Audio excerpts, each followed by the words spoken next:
Most people in Dead Rising are trying to survive the outbreak, but the True Eye cult is trying to help it along. They don't see the zombies as a problem. They see them as proof that the world is finally being purified, and in their eyes, people like you and every other survivor will admit are the impurity that needs to be wiped out. So in this video, I want to dig into how they think and why this weird raincoat cult might actually be one of the scariest ideas in the whole game. Why does this group worship an apocalypse everyone else is desperate to escape? And why are they talking about salvation and purity while they're literally lining up people to die in a movie theater?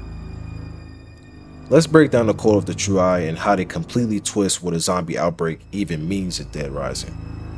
At a basic level, the True Eye aren't just random crazies wandering around the mall. They're a proper cult with uniforms, chants, and a clear chain of command.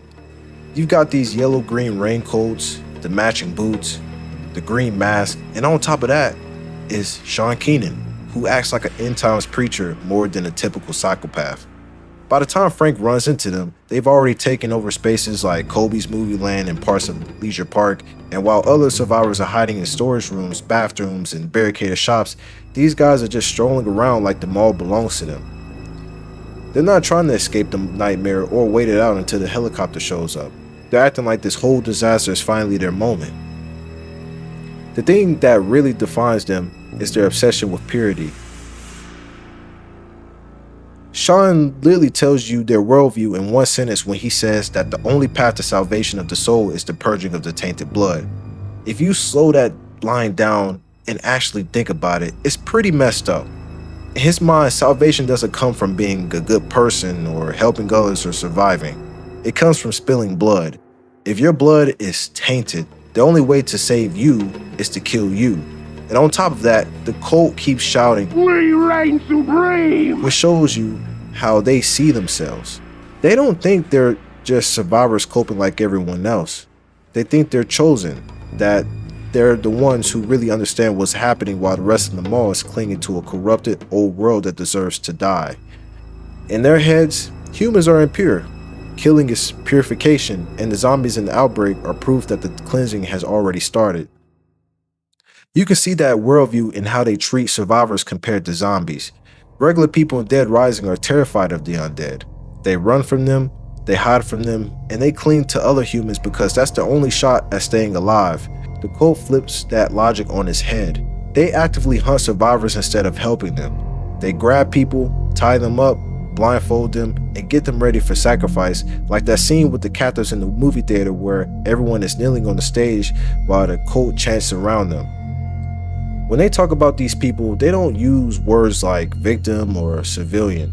They call them heretics, and they yell things like "his blood must flow" and "the bloods of the heretic," like killing them is some kind of holy duty.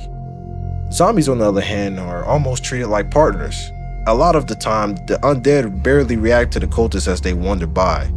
With the mask and raincoats, the cult blends into the environment just enough that they can move through the crowds more safely, almost like a low-budget version of Frank's zombie walk move. Mechanically, that's just enemy behavior, but thematically it sells the idea really clearly. The cult isn't scared of the zombies, and they're not focused on fighting them. The zombies are background noise, or better yet, tools they can use. The moment a cultist spots Frank or another survivor, they drop the chanting and charge in. In their eyes, the zombies aren't the real threat. The living are. At the center of all of this is Sean, and he's what ties the whole thing together.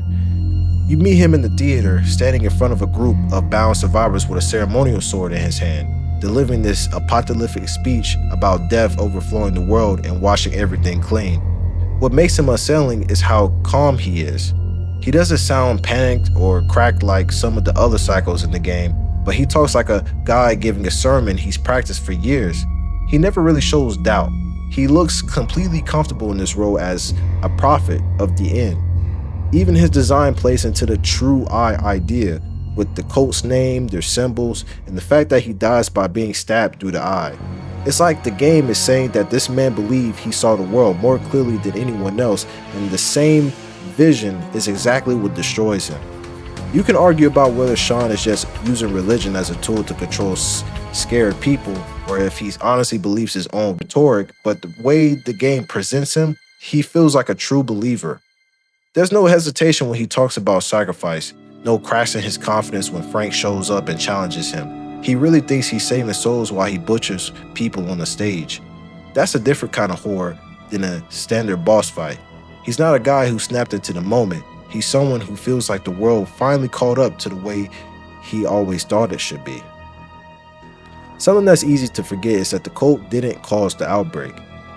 All the big picture horror in Dead Rising comes from Santa Cabeza, the parasite research, the cover-up, and Carlito's revenge plan. The True Eye has nothing to do with any of that. What they do instead is take advantage of it. If life in Willamette was normal, these people would probably just be a fringe group everyone ignores. Once the dead start walking and the town gets sealed off, though suddenly their worldview feels confirmed. The world really does look rotten and beyond saving, at least from where they're standing. For them, the outbreak is proof that they were right. It gives them evidence, or what they think it is evidence, that humanity was too corrupt to survive and that some higher power stepped in to wipe the board. It also gives them cover, because once everything collapses, the usual laws and social consequences disappear. On top of that, it gives them purpose. They go from being a weird little cult with abstract ideas to a group with a clear mission. Help the cleansing along by purging whoever's left. They didn't light the fuse, but they were absolutely ready with the gasoline. When you zoom out and look at where they sit in the rest of Dead Rising story, the True Eye fills a very specific slot. The game already deals with government lies and corporate mistakes with Santa Cabeza and the Queen Wasp. It deals with personal revenge through Carlito, and it pokes fun at consumerism with the whole mall setting. The cult adds religious extremism to that mix. Every major faction in the story is taking the same disaster and turning it into a narrative that works for them. The government calls Santa Cabeza a terrorist stronghold. Carlito turns it into a story about oppression and vengeance. Frank tries to turn it into a story the world can look away from. The True Eye turns it into a sermon about purity. That's why they stick with me. In a zombie story, it's easy to focus on the gore and the boss fights, but the cult represents something a little closer to real life. Whenever something horrible happens on a larger scale, people don't just suffer. They also look for explanations that make it bearable. Some people blame systems, some blame specific people, some blame entire groups. The True Eye is what happens when a group of people decides that the only way the world makes sense is if it deserves everything that's happening to it. Once they accept that idea, they can do anything and still feel righteous.